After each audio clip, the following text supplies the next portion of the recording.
Hello प्यारे बच्चों। Hello physics lovers. कैसे हैं आप? आज मैं एनसीईआरटी फिजिक्स बुक के चैप्टर 11 को line to line word to word explain करूंगा। आप साथ में बुक लेके ज़रूर बैठें। तो ये जो एनसीईआरटी की बुक्स हैं, अगर आपने अच्छे से इनको पढ़ लिया लाइन टू लाइन, वैसे ज़्यादातर लोग ऐसा करते नहीं क्योंकि थोड़ा बोरिंग लगता है ये, बट बुक्स वास्तव में काफ़ी शानदार लिखी हुई है। काफ़ी कुछ चीज़ें आपको सीखने को मिलेगी। तो अगर आपने इस बुक को पढ़ लिया तो चाहे कोई सा भी एग्ज़ाम हो, चाहे वो 12th बोर्ड का पेपर हो या नीट का पेपर हो या जेईई का एग्ज़ाम हो, आपको अच्छे मार्क्स लाने से कोई नहीं रोक सकता। क्योंकि जो क्वेश्चंस है वो इन्हीं बुक्स से बनाए जाते हैं। इन्हीं बुक्स में कुछ ऐसे कंसेप्ट होते हैं, कुछ ऐसे लाइन लिखी होती है जहाँ से क्वेश्चंस आते हैं। तो यहाँ हम पूरी एकदम वर्ड टू वर्ड एक एक वर्ड को समझेंगे, एक एक लाइन को समझेंगे। तो शुरू करते हैं।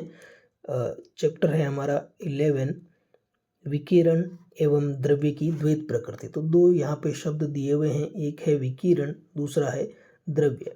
तो दोनों ही काफ़ी अलग अलग चीज़ें हैं। विकिरण जो है वो सामान्यतः हमने जो पिछला चैप्टर है उसमें तरंग प्रकृति मान के हमने इसको कई घटनाएं जैसे कि व्यतिकरण, विवर्तन और ध्रुवण है उनका अध्ययन किया था।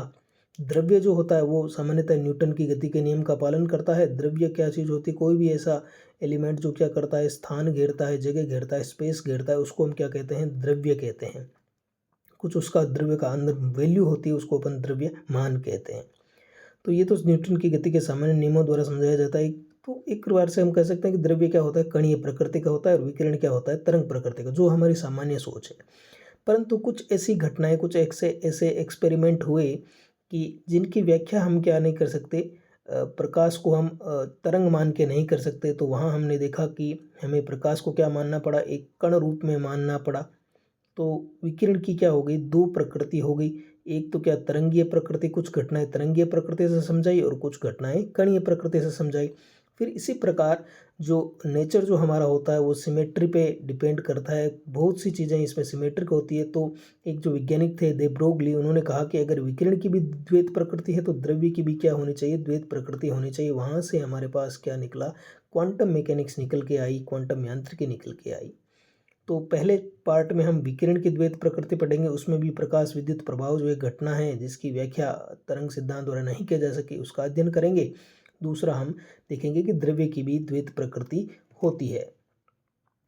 तो अब ये जो एनसीईआरटी की जो बुक है उसमें जो चैप्टर दिए हुए हैं उनमें पहले कुछ हिस्ट्री बताई हुई है काफ़ी अच्छे तरह से कि कैसे घटनाएं वास्तव में हुई थी, क्या उनका क्रम था। तो जो 19वीं शताब्दी का अंत था 1890 के आसपास, 1880 से 90 के आसपास, तो उस टाइम जो हमारे पास जो पूरी परमाणु की जो पिक्चर थी वो क्लियर नहीं थी कि, है ना, कि परमाणु में क्या क्या होता है, क्या संरचना होती है। तो उस टाइम कुछ एक्सपेरिमेंट किए गए। वो सारे एक्सपेरिमेंट कहाँ किए गए? विसर्जन नलिका में किए गए, जिसको इंग्लिश में हम डिस्चार्ज ट्यूब कहते हैं। एक विसर्जन नलिका में ये सारे एक्सपेरिमेंट किए गए जिसमें क्या होता था? इलेक्ट्रिक डिस्चार्ज होता था।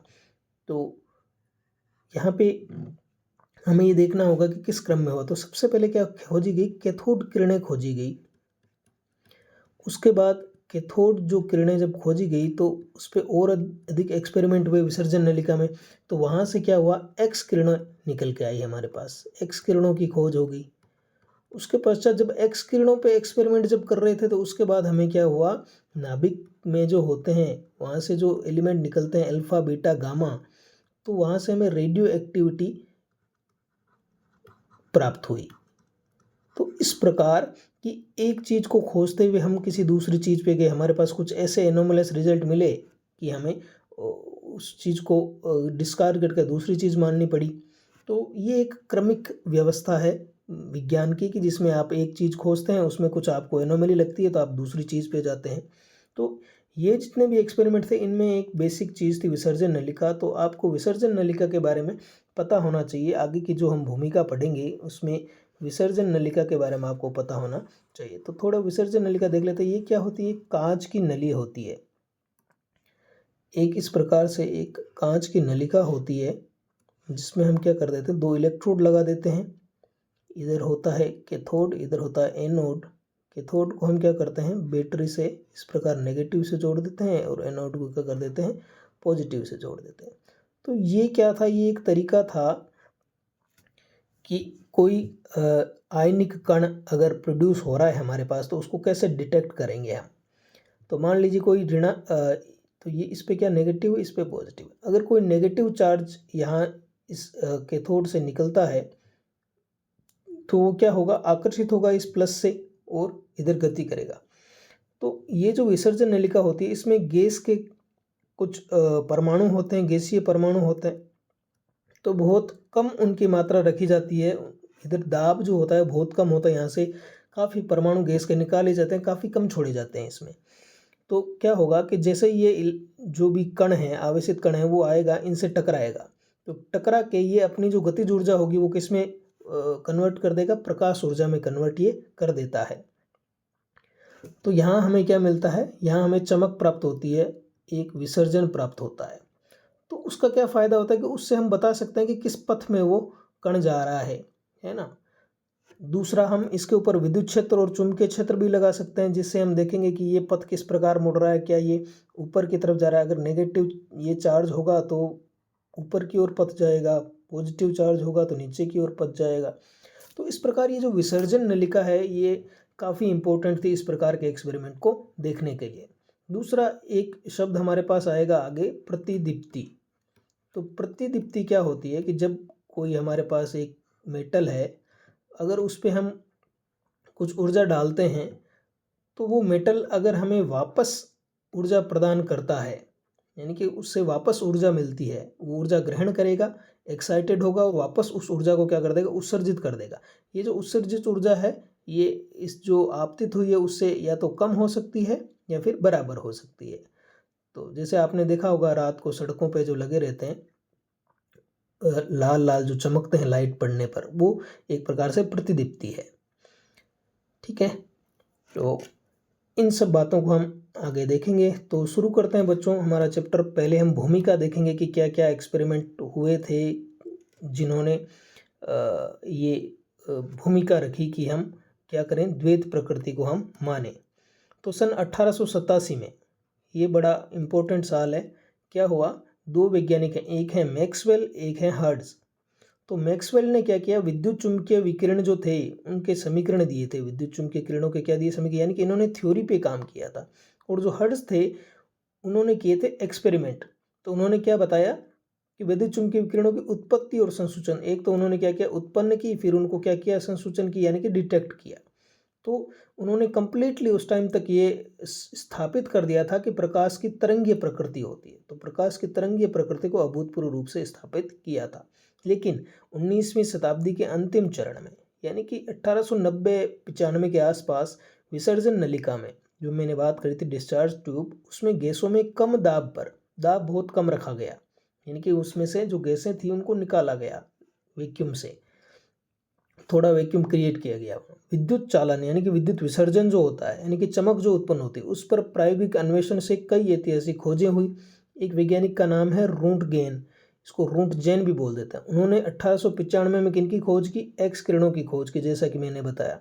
और जे थॉमसन के द्वारा, काफ़ी इंपॉर्टेंट वैज्ञानिक है जे थॉमसन। अगर आप फिजिक्स पढ़ रहे हैं तो पूरा जो परमाणविक भौतिकी है वो जे थॉमसन ने जो इलेक्ट्रॉन की खोज भी की उस पर आधारित है। तो उन्होंने 1897 में इलेक्ट्रॉन की खोज परमाणु संरचना को समझने में मील का पत्थर साबित हुई। लगभग 0.001 mm, देखें कितना कम दाब है पारे के स्तंभ का। जो हमारा वायुमंडल होता है उसमें जो वायुमंडलीय दाब होता है वो होता है कितना, 746 के अराउंड mmHg, मिलीमीटर HG, जो पारे का स्तंभ होता है इतना होता है। लेकिन विसर्जन नलिका में कितना किया गया, इतना 0.001, इससे बहुत कम दाब पर। तो अत्यंत कम दाब पर यह पाया गया कि ऐसे दो इलेक्ट्रोडों के बीच, दो इलेक्ट्रोड हैं विसर्जन नलिका में, जिनके द्वारा विसर्जन नलिका में गैस पर विद्युत क्षेत्र स्थापित किया। विद्युत क्षेत्र स्थापित करने का क्या मतलब है कि हमने वोल्टेज लगा दिया उनके एनोड और कैथोड के बीच, तो विद्युत क्षेत्र स्थापित हो गया। तो अगर जैसे ही आप वोल्टेज बढ़ाएंगे तो क्या होता है, एक विसर्जन होता है, चमक उत्पन्न होती है।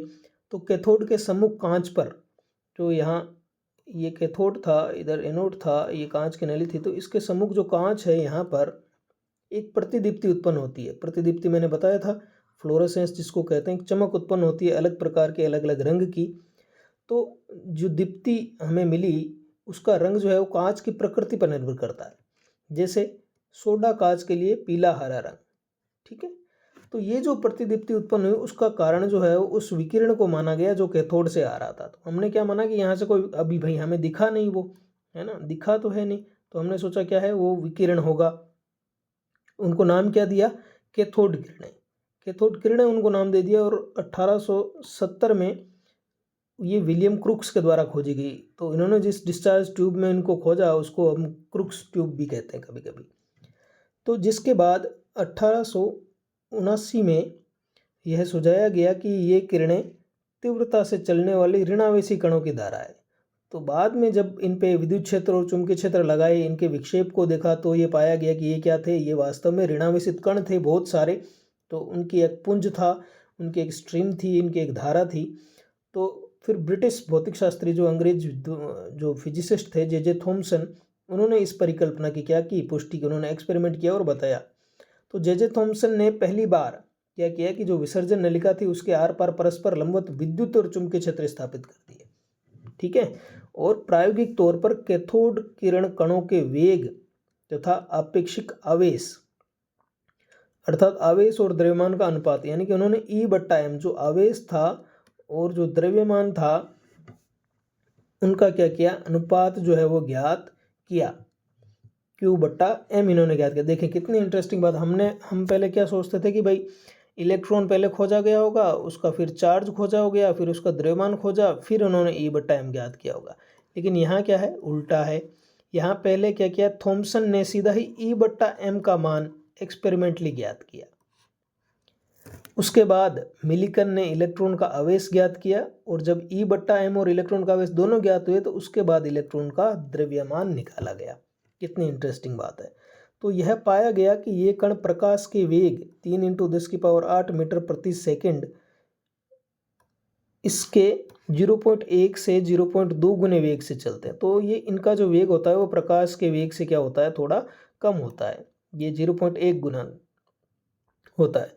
तो वर्तमान में E/m का मान कितना है, ये मान आपको याद रहना चाहिए कितना मान है।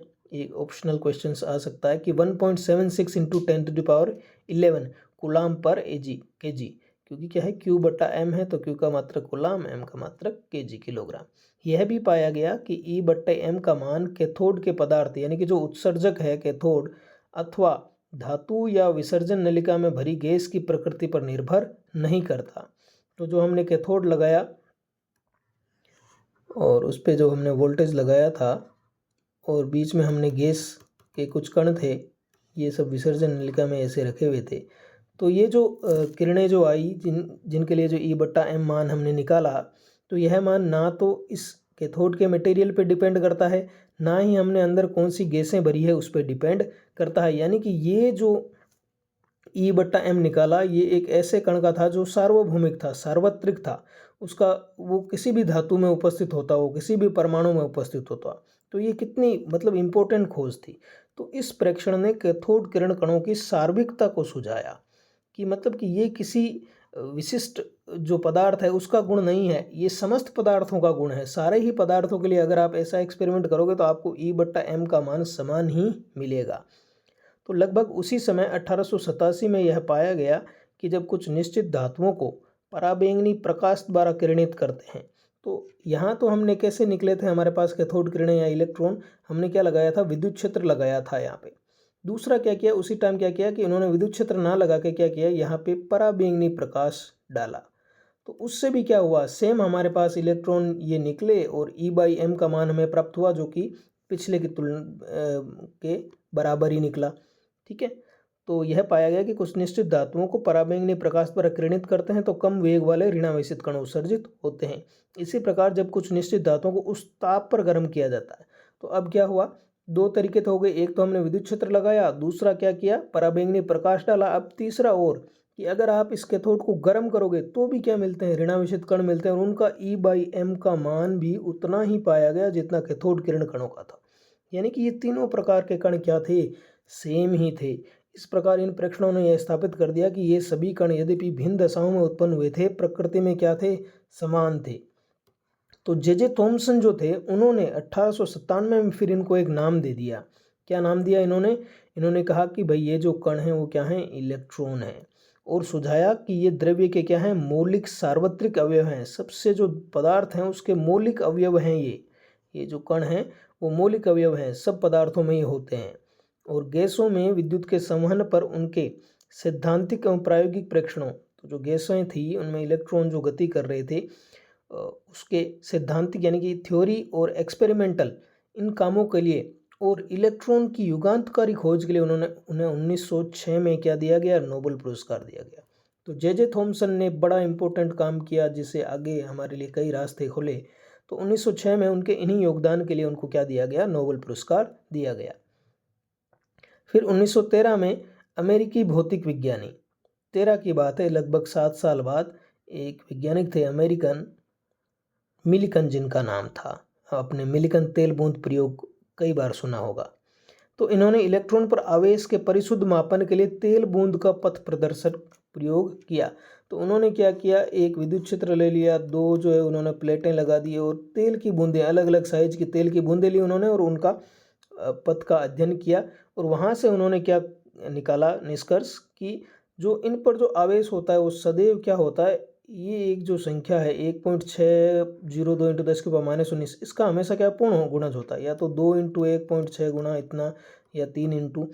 तो वहाँ से ये स्थापित हो गया कि मिलिकन के प्रयोग ने यह प्रतिस्थापित कर दिया कि विद्युत आवेश क्या हैं? क्वांटीकृत हैं। तो अगर आपको पूछे कि विद्युत आवेश क्वांटीकृत हैं, इसका एक्सपेरिमेंटल एविडेंस, प्रायोगिक सत्यापन किसने किया?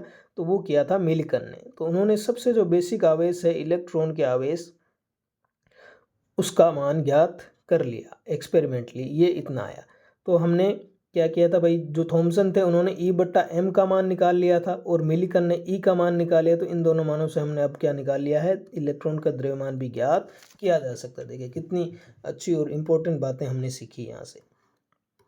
तो अब हम वास्तव में इस चैप्टर की ओर आते हैं जिनमें हम क्या पढ़ेंगे कि धातु जो कैथोड होता है उससे जो इलेक्ट्रॉनों का उत्सर्जन हुआ उसकी व्याख्या क्या हम तरंग सिद्धांत से कर सकते हैं, और नहीं कर सकते तो हमें क्या उपाय करने चाहिए। तो इलेक्ट्रॉन उत्सर्जन के बारे में हम पढ़ेंगे कि हम जानते हैं कि धातुओं में मुक्त इलेक्ट्रॉन होते हैं। अब ये पूरी तरह से स्थापित हो चुका है कि जो धातुएं होती है, कोई भी परमाणु होता है तो उसमें बीच में एक नाभिक होता है और उसके चारों ओर क्या करते हैं? इलेक्ट्रॉन चक्कर लगाते रहते हैं। तो धातुओं में क्या होता है कि जो बाहरी इलेक्ट्रॉन होते हैं, बिल्कुल जिनको हम चालक इलेक्ट्रॉन कहते हैं, मुक्त इलेक्ट्रॉन कहते हैं, ये बहुत ही कम बल से नाभिक से बंधे होते हैं। तो ये लगभग हम मान सकते हैं कि ये मुक्त होते हैं और धातु के अंदर क्या कर सकते हैं? गति करते हैं। बट ये धातु के अंदर ही गति कर सकते हैं। मुक्त हैं इसका मतलब ये नहीं कि पूरे ही धातु से बाहर ही आ जाए। तो ये जो मुक्त इलेक्ट्रॉन होते हैं इनके कारण धातु की क्या होती है? चालकता होती है। तो जो उनकी चालकता के लिए उत्तरदायी होते हैं। तथापि मुक्त इलेक्ट्रॉन सामान्यतः धातु पृष्ठ के बाहर नहीं निकल सकते। नहीं, ये बाहर नहीं निकल सकते क्योंकि अब भी ये क्या है? नाभिक से बंधे हुए तो हैं। यदि इलेक्ट्रॉन धातु से बाहर आते हैं, मान लो बाहर आ भी गए, तो क्या हो जाएगा? ये पीछे धनावेश रह जाएगा। भाई एक इलेक्ट्रॉन निकल गया तो पीछे धनावेश रह जाएगा। इलेक्ट्रॉन पे खुद पे क्या है? माइनस का आवेश है, तो क्या करेगा? वापस आकर्षित कर लेगा ये। तो इसका पृष्ठ धनावेश प्राप्त कर लेता है और इलेक्ट्रॉनों को वापस धातु पर क्या कर लेता है? आकर्षित कर लेता है। इस प्रकार मुक्त इलेक्ट्रॉन धातु के भीतर आयनों के आकर्षण बलों के द्वारा रोककर रखे जाते हैं। तो ये जो नाभिक का आकर्षण है, धनावेश का आकर्षण है, उस आकर्षण बल के कारण ये क्या रहता है? धातु के अंदर ही रहता है, रुका रहता है। तो अगर इस आकर्षण बल को तोड़ने के लिए अगर हम ऊर्जा दे दें तब ये क्या कर सकता है? इलेक्ट्रॉन बाहर आ सकता है। तो परिणाम स्वरूप सिर्फ वे इलेक्ट्रॉन जिसकी ऊर्जा इस आकर्षण को अभिभूत कर सके, यानी कि इसके प्रभाव से बाहर निकल सके, धातु पृष्ठ से बाहर आ सकते हैं। अतः इलेक्ट्रॉनों को धातु के पृष्ठ से बाहर निकालने के लिए एक निश्चित न्यूनतम ऊर्जा की आवश्यकता होती है। तो एक हमें न्यूनतम ऊर्जा, न्यूनतम शब्द बड़ा इंपॉर्टेंट है कि उससे अधिक होगी तो भी तो बाहर तो आएगा ही आएगा, लेकिन एक जो न्यूनतम ऊर्जा है उसको हम क्या कहते हैं? कार्यफलन कहते हैं। धातु का क्या कहते हैं? कार्यफलन कहते हैं। तो हम यहाँ न्यूनतम ऊर्जा की बात करें, यानी कि जो एकदम मुक्त इलेक्ट्रॉन है उसको कितनी ऊर्जा चाहिए बाहर निकलने के लिए, जस्ट धातु की सतह के बाहर आने के लिए। तो हम अंदर वाले इलेक्ट्रॉनों के लिए बात नहीं कर रहे, हम किसके लिए बात करें? ये जो मुक्त इलेक्ट्रॉन है वो जो बाहर आएगा उसको जितनी ऊर्जा चाहिए उसको हमने कार्यफलन कहा है। लेकिन जो अंदर वाले हैं उनको तो कार्यफलन से भी ज़्यादा ऊर्जा चाहिए बाहर आने के लिए। ठीक है। तो इसे हम साधारणतया किससे लिखते हैं, φ0 से व्यक्त करते हैं और इलेक्ट्रॉन वोल्ट में इसको मापते हैं। तो इलेक्ट्रॉन वोल्ट किसका मात्रक हो गया भाई, ऊर्जा का मात्रक हो गया। एक जो SI मात्रक होता है वो क्या होता है, जूल होता है। तो कुछ न कुछ इनमें संबंध होना चाहिए इलेक्ट्रॉन वोल्ट और जूल में। तो पहले समझ लेते हैं कि एक इलेक्ट्रॉन वोल्ट होता क्या है। तो एक इलेक्ट्रॉन वोल्ट जो है वो किसी इलेक्ट्रॉन को 1 वोल्ट विभवांतर के द्वारा त्वरित कराने पर प्राप्त ऊर्जा का मान होता है। हमने पढ़ा कि जो ऊर्जा होगी या जो कार्य करना होगा किसी आवेश को विभवांतर के सापेक्ष, तो वो होता है Q इंटू वी। तो अगर हम Q को किसके, इलेक्ट्रॉन के बराबर रख दें तो वो क्या हो जाएगा, E इंटू वी। तो ये जो इलेक्ट्रॉन वोल्ट है ये क्या है, अगर V को हम 1 रख दें तो जो कार्य करना पड़ेगा वही क्या होगा, 1 इलेक्ट्रॉन वोल्ट होता है। तो अगर हमने V को 1 रख दिया तो किया गया कार्य या जो ऊर्जा होगी वो E के बराबर होगी, यानी कि 1.6 गुणा 10 की पावर -19 जूल। तो 1 इलेक्ट्रॉन वोल्ट किसके इक्वल होता है, 1.602 इंटू 10 टू पावर -19 जूल। कि किसी इलेक्ट्रॉन को चार्ज तो क्या हो गया, इलेक्ट्रॉन के बराबर हो गया, और 1 वोल्ट विभवांतर V की जगह हमने क्या रख दिया, 1 रख दिया, तो उसके द्वारा त्वरित कराने पर प्राप्त ऊर्जा का मान होता है। तो ये रिलेशन आपको याद रखना है कि एक इलेक्ट्रॉन वोल्ट और जूल में क्या संबंध है। तो आप बताएं यहाँ बड़ा मात्रा कौन सा है, जूल है या इलेक्ट्रॉन वोल्ट है। बिल्कुल इलेक्ट्रॉन वोल्ट है, हम जूल को 10 के पावर -19 से गुणा कर रहे हैं तब हमारे पास इलेक्ट्रॉन वोल्ट आ रहा है। तो ये जो ऊर्जा का जो मात्रक है साधारणतया ये हम कौन से किस में यूज करते हैं, एक तो परमाणु भौतिकी और दूसरा नाभिकीय भौतिकी में हम इनका उपयोग करते हैं। परमाणु भौतिकी में तो इलेक्ट्रॉन वोल्ट ही लिखते हैं, नाभिकीय भौतिकी में हम इसको लिखते हैं मेगा इलेक्ट्रॉन वोल्ट। मेगा का मतलब होता है 10 की पावर 6। तो ये थोड़ी सी नाभिक की जो ऊर्जा है वो थोड़ी सी ज़्यादा होती है, थोड़ी सी क्या, काफ़ी ज़्यादा होती है, 10 की पावर 6 का फैक्टर।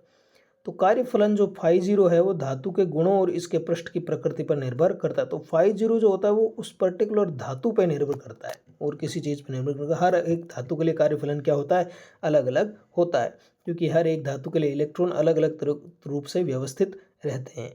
तो धातु के पृष्ठ से इलेक्ट्रॉन उत्सर्जन, अगर धातु का जो पृष्ठ है उससे इलेक्ट्रॉन निकलता है उसके लिए मुक्त इलेक्ट्रॉनों को न्यूनतम आवश्यक ऊर्जा निम्न किसी भी एक भौतिक विधि के द्वारा, देखें पहले जो हमने भूमिका में पढ़ी थी कि 3 तरीके से हमारे पास इलेक्ट्रॉन बाहर निकल रहे थे। तो वो तरीके क्या थे, वो थे उनको न्यूनतम ऊर्जा यानी कि कार्यफलन के बराबर ऊर्जा प्रदान करने के तरीके थे। एक तो क्या, तापायनिक उत्सर्जन की, गर्म कर दो भाई, उपयुक्त तापन के द्वारा मुक्त इलेक्ट्रॉनों को पर्याप्त तापीय ऊर्जा दी जा सकती है जिससे कि वे धातु के बाहर आ सकें। तो एक तो क्या दे दिया, तापन के द्वारा दे दिया। दूसरा क्या हो गया, क्षेत्र उत्सर्जन हो गया। क्षेत्र का मतलब क्या है, यहाँ विद्युत क्षेत्र है। तो विद्युत क्षेत्र के लिए क्या करेंगे, पोटेंशियल डिफरेंस लगा देंगे, विभवांतर लगा देंगे हम। तो किसी धातु पर लगाया गया एक प्रबल विद्युत क्षेत्र क्या कोटि का होना चाहिए, ये कोटि भी आप याद रख सकते हैं कि 10 की पावर 8, काफ़ी ज़्यादा, काफ़ी हाई इलेक्ट्रिक फील्ड है ये, बहुत ज़्यादा हाई इलेक्ट्रिक फील्ड है। 10 की पावर 8 वोल्ट प्रति मीटर की कोटि का ये जो लगा दिया तो इलेक्ट्रॉनों को धातु पृष्ठ के ये क्या कर देगा, बाहर ला सकता है, जैसा कि स्पार्क प्लग में होता है। स्पार्क प्लग जानते हैं आप, कि जब दो तारों में धारा प्रवाहित करके उनको बहुत पास पास लाया जाता है तो बीच में क्या होती है, एक स्पार्क उत्पन्न होता है। तो यहाँ बहुत ज़्यादा विद्युत क्षेत्र उत्पन्न होता है। अगला देखें हम, प्रकाश विद्युत प्रभाव या प्रकाश विद्युत उत्सर्जन। कि क्या करें हम, प्रकाश डालें और इलेक्ट्रॉन निकलें जो कि क्या उत्पन्न करें, विद्युत उत्पन्न करें। तो उपयुक्त आवृत्ति का ये बड़ा इंपॉर्टेंट पॉइंट है कि हर एक आवृत्ति नहीं, एक उपयुक्त आवृत्ति लेनी पड़ेगी। उससे ज़्यादा आवृत्ति का प्रकाश अगर डालोगे जब किसी धातु के पृष्ठ पर पड़ता है तो इलेक्ट्रॉनों का उत्सर्जन होता है। तो ये घटना क्या कहलाती है, प्रकाश विद्युत उत्सर्जन कहलाती है। तो ये काफ़ी इंपॉर्टेंट, पूरे पहली परिभाषा ये है जो इम्पोर्टेंट है कि प्रकाश विद्युत उत्सर्जन या प्रकाश विद्युत प्रभाव क्या होता है, कि उपयुक्त आवृत्ति का प्रकाश जब किसी धातु पृष्ठ पर पड़ता है तो इलेक्ट्रॉनों का क्या होता है, उत्सर्जन होता है। इसको हम कहते हैं प्रकाश विद्युत उत्सर्जन। अब चूंकि ये इलेक्ट्रॉनों का उत्सर्जन प्रकाश द्वारा हुआ है तो जो इलेक्ट्रॉन निकल रहे हैं वे कोई अलग इलेक्ट्रॉन नहीं है, जो बेसिक इलेक्ट्रॉन होते हैं वही हैं, पर चूंकि ये प्रकाश से उत्पन्न हुए हैं इसलिए इनको क्या कह दिया, प्रकाश जनित इलेक्ट्रॉन कह दिया, या इंग्लिश में इनको कह दिया, प्रकाश जनित इलेक्ट्रॉन को कह दिया प्रकाशिक इलेक्ट्रॉन, या फिर इंग्लिश में फोटो इलेक्ट्रॉन। और जो धारा इससे बहेगी उसको क्या कह दिया, फोटो करंट कह दिया, प्रकाश विद्युत धारा उनको कह दिया। तो ये कोई अलग इलेक्ट्रॉन नहीं है, अलग धारा नहीं है, बस चूंकि ये प्रकाश के कारण उत्पन्न हुए हैं इसलिए इनको प्रकाशिक इलेक्ट्रॉन और धारा को कह दिया प्रकाश विद्युत धारा। तो चलते हैं आगे। अब जो है मेन हमारे पास शुरू होंगे एक्सपेरिमेंटल। इनको 3 भागों में इस बुक में दिया गया है प्रकाश विद्युत प्रभाव को। एक तो पहले हम एक्सपेरिमेंट देखेंगे इसके कि एक्सपेरिमेंटल हमारे पास क्या क्या चीज़ें मिली, क्या क्या ग्राफ मिले। दूसरा हम देखेंगे इसकी जो तरंग यांत्रिकी है, तरंग यांत्रिकी द्वारा इसको समझाने की कोशिश करेंगे। फिर देखेंगे कि ये तरंग यांत्रिकी द्वारा समझाया नहीं जा सकता तो क्या करेंगे, फिर हम आइंस्टाइन जो है उन्होंने एक प्रकाश विद्युत समीकरण दी, उसके आधार पर हम समझेंगे कि क्या हम व्याख्या कर सकते हैं प्रकाश विद्युत प्रभाव की।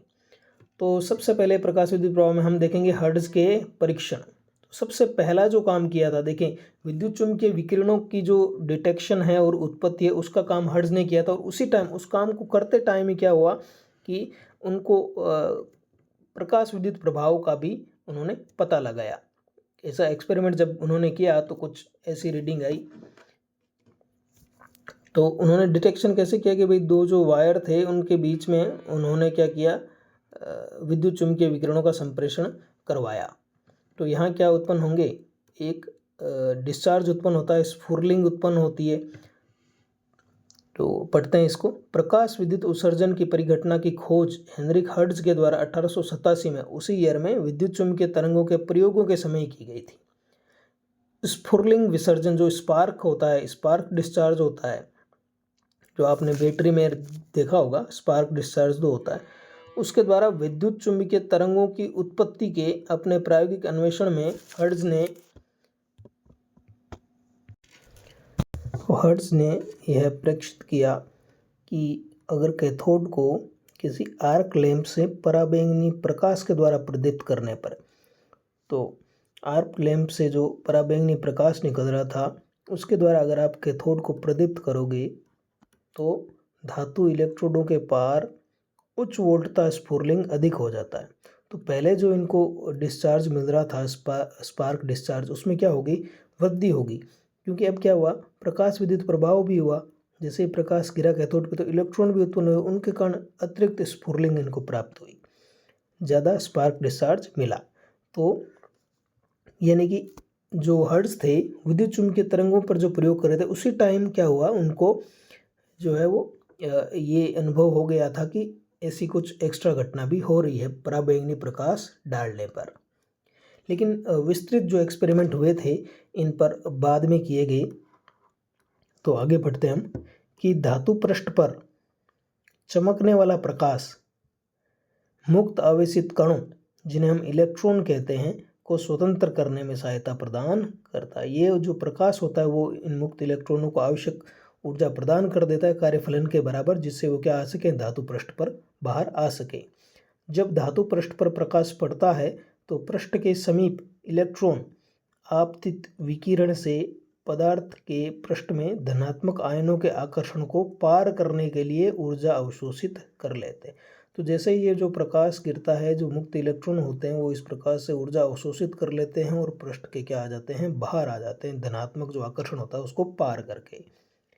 आपतित प्रकाश से आवश्यक ऊर्जा प्राप्त करने के पश्चात इलेक्ट्रॉन धातु पृष्ठ के बाहर परिवेश में आ जाते हैं।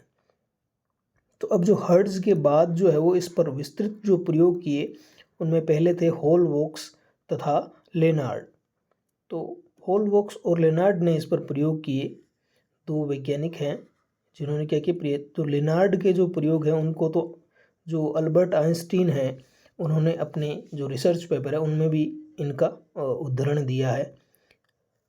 तो विल्हेल्म होलवॉक्स और फिलिप लेनार्ड ने इस टाइम के बीच प्रकाश विद्युत उत्सर्जन की परिघटना का अन्वेषण किया। देखिए, प्रकाश विद्युत उत्सर्जन कहें या प्रकाश विद्युत प्रभाव करें, दोनों एक ही बात है।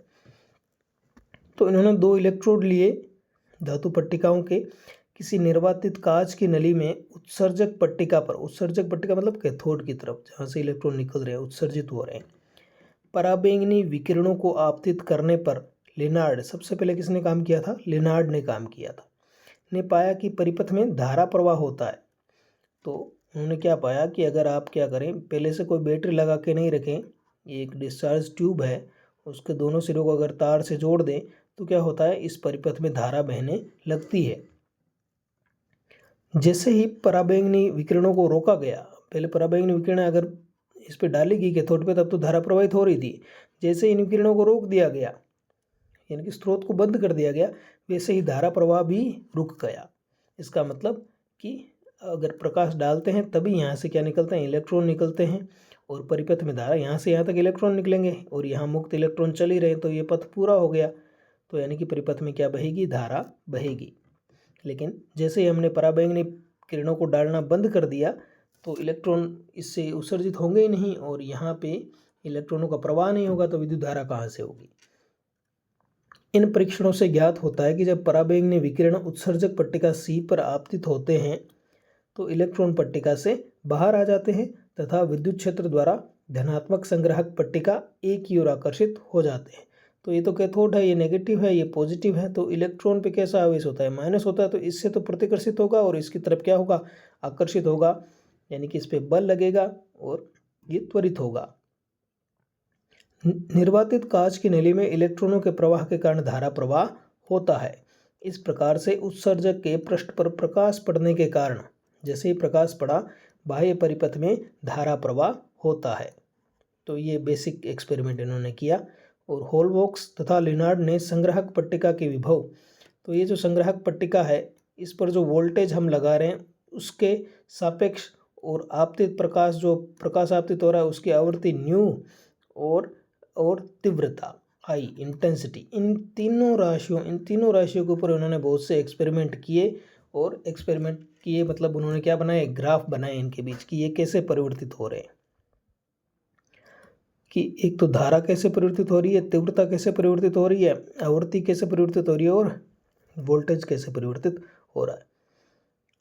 तो प्रकाश की धारा में जो परिवर्तन है उसका इन्होंने अध्ययन किया। तो आगे चलते हैं। फिर होलबॉक्स ने, ये तो लिनार्ड का काम हो गया, अब कौन आया, होलबॉक्स आया। तो इस अध्ययन को उन्होंने आगे बढ़ाया। अब उन्होंने क्या किया कि एक ऋणावेशित जिंक पट्टिका को, एक जिंक की प्लेट थी जिस पे कैसा चार्ज था, नेगेटिव चार्ज था। इन्होंने इसको किससे जोड़ दिया, विद्युत दर्शी से जोड़ दिया। विद्युत दर्शी में क्या होता है, दो सोने की ऐसे प्लेट होती है, वो क्या काम आती है, चार्ज को देखने में काम आती है कि चार्ज ज़्यादा है या कम है, चार्ज है भी या नहीं। तो जैसे ही अगर कोई चार्ज वाले प्लेट लेकर आएंगे तो दोनों में प्लेट समान रूप से वितरित हो जाएगा और ये प्लेट क्या हो जाएगी, खुल जाती है। जैसे इसको हटाओगे, अगर कोई चार्ज वाली वस्तु नहीं है तो ये प्लेट क्या हो जाती है, बंद हो जाती है, ऐसे चिपक जाती है पास में। तो उन्होंने क्या किया कि एक ऋणावेशित जिंक पट्टिका को एक विद्युत दर्शी से जोड़ दिया। फिर क्या किया उन्होंने, जब पट्टिका को पराबैंगनी प्रकाश से किरणित किया, इसके ऊपर उन्होंने क्या डाला, पराबैंगनी प्रकाश डाला। तो पराबैंगनी प्रकाश डालोगे तो हमने ऊपर देखा क्या होगा, इससे इलेक्ट्रॉन निकलेंगे बाहर। इलेक्ट्रॉन बाहर निकलेंगे तो इस पे जो नेगेटिव चार्ज था वो कम होता जाएगा धीरे धीरे, और धीरे धीरे ये क्या हो जाएगी, निरावेशित हो जाएगी। इस पे चार्ज जीरो हो जाएगा। जीरो हो जाएगा तो क्या हो जाएगा कि ये जो विद्युत दर्शी की पत्तियाँ हैं वो पास पास आ जाएगी। तो उसने प्रेक्षित किया कि जब पट्टिका को पराबैंगनी प्रकाश से किरणित किया गया तो उसने अपना आवेश खो दिया, न्यूट्रल हो गई, इसने इलेक्ट्रॉन बाहर निकाल दिए। इसके अतिरिक्त जब एक अनावेशित जिंक पट्टिका, अगर ये अब की बार अनावेशित लेते तो इलेक्ट्रॉन निकलने से ये कैसी हो जाती, जिंक पट्टिका पॉजिटिव हो जाती। तो अतिरिक्त जब अनावेशित जिंक पट्टिका को पराबैंगनी प्रकाश से किरणित किया गया तो वह कैसी हो गई, धनावेशित हो गई। जिंक पट्टिका को पराबैंगनी प्रकाश से पुनः किरणित करने पर अगर फिर से इस पर डाला तो ये धनावेशित थी, फिर इलेक्ट्रॉन निकलेगा तो और अधिक धनावेश बढ़ जाएगा, ये पत्तियां और खुल जाएगी। इन परीक्षणों से उसने ये निष्कर्ष निकाला कि पराबैंगनी प्रकाश के प्रभाव से जिंक पट्टिका से ऋणावेशित कण उत्सर्जित होते हैं। ऋणावेशित कण उत्सर्जित होते हैं, इस वजह से जिंक पट्टिका पे कैसा चार्ज आता है, धनावेशित चार्ज आता है। फिर 1897 में जे थॉमसन ने इलेक्ट्रॉन की खोज की। उसके पश्चात यह निश्चित हो गया कि उत्सर्जक पट्टिका से इलेक्ट्रॉनों के उत्सर्जन का कारक क्या है, आपतित प्रकाश है। अगर प्रकाश आपतित हो रहा है तो क्या हो रहा है, वहाँ से कैथोड से इलेक्ट्रॉन निकल रहे हैं। ऋण आवेश के कारण उत्सर्जित इलेक्ट्रॉन विद्युत क्षेत्र के द्वारा संग्राहक पट्टिका की ओर धकेले जाते हैं। अब कैथोड पे तो क्या होता है, नेगेटिव चार्ज होता है, तो नेगेटिव चार्ज होता है तो इधर से इलेक्ट्रॉन प्रतिकर्षित होंगे और एनोड की तरफ जाएंगे, जिसको हम संग्राहक प्लेट कहते हैं, कलेक्टर कहते हैं। तो उसकी ओर क्या हो जाते हैं, धकेले जाते हैं। होलबॉक्स तथा लिनार्ड ने यह भी प्रेक्षित किया कि जब उत्सर्जक पट्टिका पर एक नियत न्यूनतम मान से कम आवृत्ति का पराबैंगनी प्रकाश पड़ता है। देखें, ये बात इंपॉर्टेंट है। ये जो उत्सर्जक पट्टिका है, ये जो कैथोड है, वहाँ पे एक नियत न्यूनतम मान से कम आवृत्ति का, अगर आपने एक कोई आवृत्ति है उससे कम आवृत्ति का प्रकाश डाला तो कोई भी इलेक्ट्रॉन उत्सर्जित नहीं होगा। यानी कि एक आपको जो प्रकाश डालना है वो उस नियत न्यूनतम आवृत्ति से ज़्यादा होना चाहिए। इस न्यूनतम आवृत्ति को क्या नाम दिया गया? दहली आवृत्ति। यानी कि दहली आवृत्ति वो न्यूनतम आवृत्ति है जिससे अधिक ऊर्जा का प्रकाश, जिससे अधिक आवृत्ति का प्रकाश डालने पर ही प्रकाश विद्युत प्रभाव उत्पन्न होगा, कोई इलेक्ट्रॉन निकलेगा, नहीं तो नहीं निकलेगा।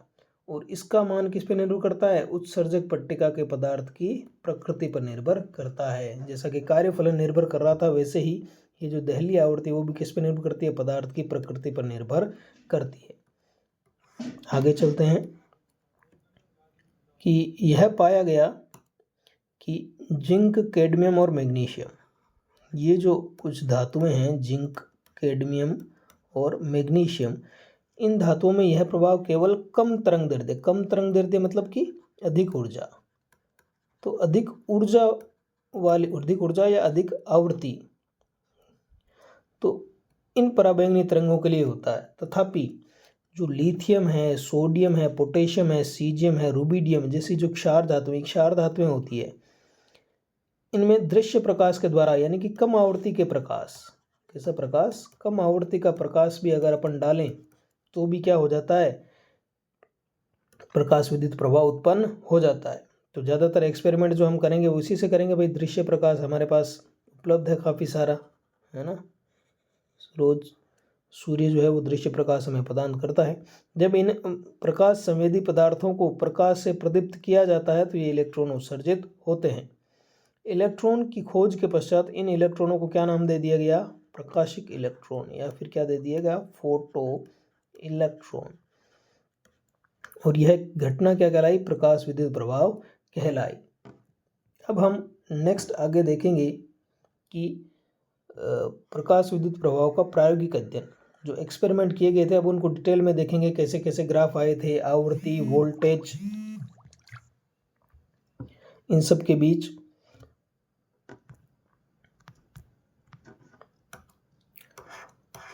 तो पहले हम ये इसका एक्सपेरिमेंटल सेटअप हम देख लेते हैं कि क्या एक्सपेरिमेंटल सेटअप है इसका।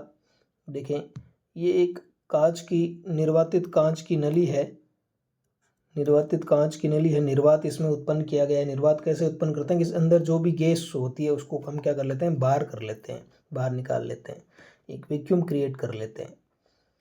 तो ये ट्यूब इस प्रकार की है। यहाँ पे एक क्वार्ट्ज का गवाक्स, गवाक्स मतलब होता है खिड़की, क्वार्ट्ज की खिड़की रखी हुई है ना। खिड़की का मतलब ये नहीं कि यहाँ कुछ भी नहीं है, यहाँ क्वार्ट्ज ग्लास लगा हुआ है। क्वार्ट्ज ग्लास जो है उसकी क्या प्रॉपर्टी होती है कि वो प्रकाश को ज़्यादा क्या नहीं करता, वापस नहीं भेजता है उसको, उसका परावर्तन नहीं होता है। जो सारा प्रकाश होता है वो उसको वो पारगमित कर देता है। ठीक है, तो जो भी आपतित प्रकाश होगा वो निकल जाएगा क्वार्ट्ज गवाक्स की मदद से, इधर आएगा और कहाँ पर आपतित होगा? ये कैथोड पर आपतित होगा, जो कि कैसा है? प्रकाश संवेदी पट्टिका, जो हमने ऊपर पदार्थ देखे थे ना, सोडियम, लिथियम, ये इन पदार्थों का बना हुआ है, प्रकाश संवेदी पदार्थों का बना हुआ है। ठीक है, दूसरी तरफ क्या है? एनोड है हमारे पास, धनात्मक, इसको हम उत्सर्जक प्लेट कहते हैं, इसको संग्राहक प्लेट कहते हैं, क्योंकि ये उत्सर्जित करता है इलेक्ट्रॉन, ये संग्रह करता है। यहाँ देखें एक अलग संरचना बनाई हुई है, ध्रुव दिशा दिक् परिवर्तक। दिक् का मतलब होता है दिशा, और परिवर्तक, तो ये यानी कि ये जो है इकाई जो है वो दिशा को परिवर्तित करती है। कि हम इसमें देखेंगे कि हम ये जो एनोड है इसको कभी तो हम पॉजिटिव चार्ज पे ले रहे हैं और दूसरा हम इसको कभी कभी नेगेटिव चार्ज पे लेना चाहते हैं। तो ये क्या करता है? दिशा परिवर्तित करने में ये काम में आता है। तो इसमें कुछ कनेक्शंस होते हैं, उनको अगर अपन चेंज कर दें, इसको इससे चेंज कर दें तो इसकी ध्रुवता परिवर्तित हो जाएगी। दूसरा, हम यहाँ मापेंगे कि हम यहाँ विद्युत धारा का मापन करना चाहते हैं, तो उसके लिए हमने क्या लगा दिया? एमीटर हमने लगा दिया। काफ़ी कम विद्युत धारा निकलती है इसलिए माइक्रो एमीटर लगाया है। वोल्टेज अगर मापना है तो क्या लगाएंगे? वोल्ट मीटर लगाएंगे। और चूँकि हमें यहाँ पे वोल्टेज लगाना है और लगाना भी है तो उसके लिए क्या यूज़ में लेंगे? एक बैटरी यूज़ में लेंगे। तो ये इसकी मेन क्या थी? संरचना थी। अब हम इसकी थ्योरी देख लेते हैं थोड़ी। क्या है कि ये जो चित्र हमने अभी देखा उसमें प्रकाश विद्युत प्रभाव के प्रायोगिक अध्ययन के लिए उपयोग में लाई गई व्यवस्था को दर्शाया गया है। इसमें एक निर्वातित कांच या क्वार्ट्ज की नली होती है जिसमें एक प्रकाश संवेदी पट्टिका सी उत्सर्जक होते हैं और दूसरी धातु पट्टिका ए जिसको हम क्या कहते हैं, संग्राहक कहते हैं। जो स्रोत एस होता है, सूर्य स्रोत जो है वो प्रकाश का स्रोत होता है जिससे या तो पराबैंगनी या फिर कैसी दृश्य प्रकाश आ रहा होता है। गवाक्ष यानी कि विंडो डब्ल्यू से पार होता है और पतली प्रकाश संवेदी पट्टिका जिसको उत्सर्जक करें उस सी पर पड़ता है। पारदर्शी क्वार्ट्ज गवाक्ष कांच नली पर मुद्रित, इससे क्या होता है, पराबैंगनी विकिरण पार हो जाता है। ठीक है, इसलिए इसको लगाया जाता है। ये उसको परावर्तित नहीं करता है, उसको पारगमित कर देता है। और प्रकाश संवेदी पट्टिका सी को क्या करता है, किरणित करता है। तो क्वार्ट्ज गवाक्ष से आया और पट्टिका सी पर क्या हो गया, आपतित हो गया।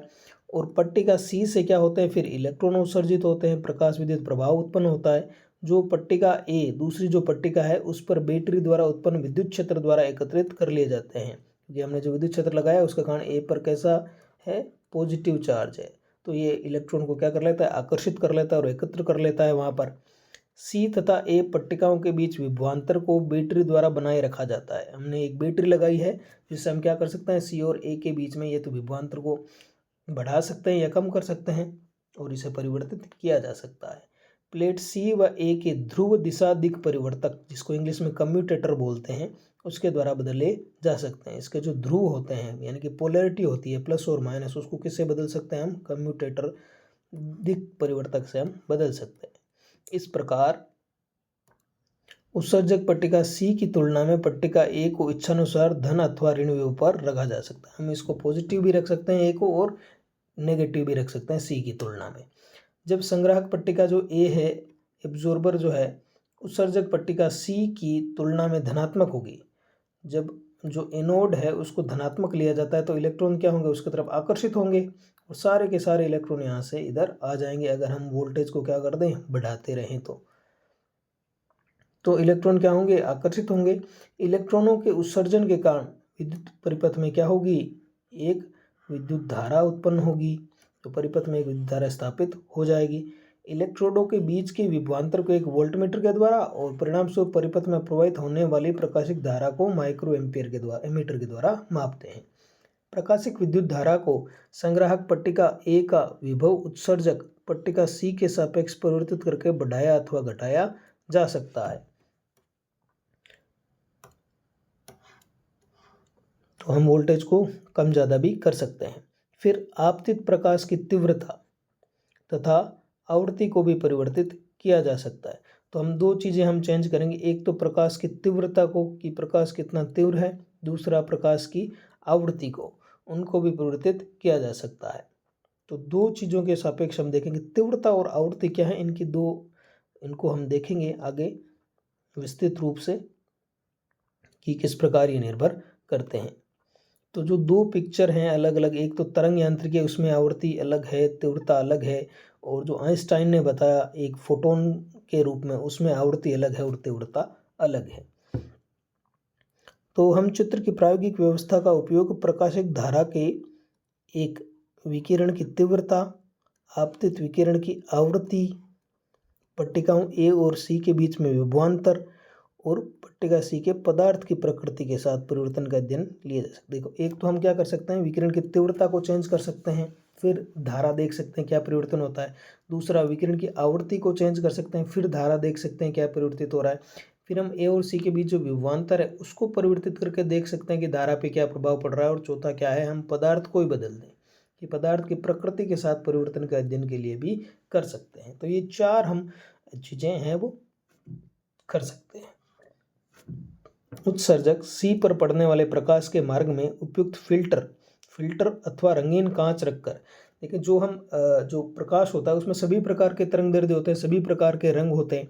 अगर हमें केवल एक विशिष्ट आवृत्ति लेनी है या विशिष्ट तरंगदैर्ध्य लेना है तो हम क्या लगाते हैं, उसके बीच में फिल्टर लगा देते हैं। तो जो फिल्टर हम जिस रंग का लगाएंगे फिल्टर, उसी रंग का केवल प्रकाश वहाँ पे आपतित होगा। प्रकाश स्रोत की उत्सर्जक से दूरी को बदलते हुए प्रकाश की तीव्रता को परिवर्तित किया जा सकता है। तो तीव्रता को कैसे परिवर्तित करेंगे कि भाई ये जैसे कैथोड है, इसको उत्सर्जक कहते हैं। अगर स्रोत आपने पास में रखा है तो तीव्रता ज़्यादा होगी, स्रोत आपने दूर रखा है तो तीव्रता क्या होगी, कम होगी। क्योंकि जो तीव्रता क्या होती है, देखिए तीव्रता का जो फॉर्मूला होता है वो क्या होता है, ऊर्जा बट्टा क्षेत्रफल इनटू समय। तो तीव्रता का मतलब होता है एकांक समय में एकांक क्षेत्रफल पर प्राप्त होने वाली ऊर्जा। तो अगर स्रोत दूर है तो जो ये क्षेत्रफल होगा, देखिए स्फेरिकल ऐसे ऐसे ऊर्जा को मान सकते हैं, तो पास में होता है तो ऊर्जा क्या आ जाती है, ज़्यादा आ जाती है एकांक क्षेत्रफल पर, उसी क्षेत्रफल पर।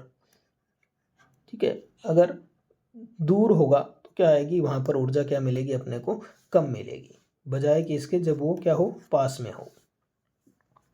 तो तीव्रता क्या होती है, दूरी के साथ हम परिवर्तित कर सकते हैं।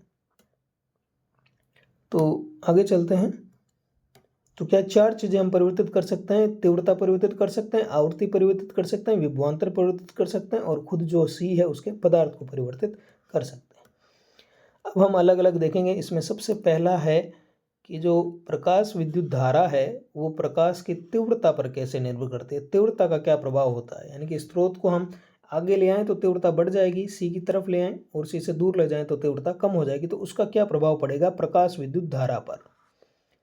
तो इसका जो ग्राफ है वो किस प्रकार का प्राप्त हुआ, हम देख लेते हैं कि इस प्रकार का ग्राफ हमें प्राप्त हुआ।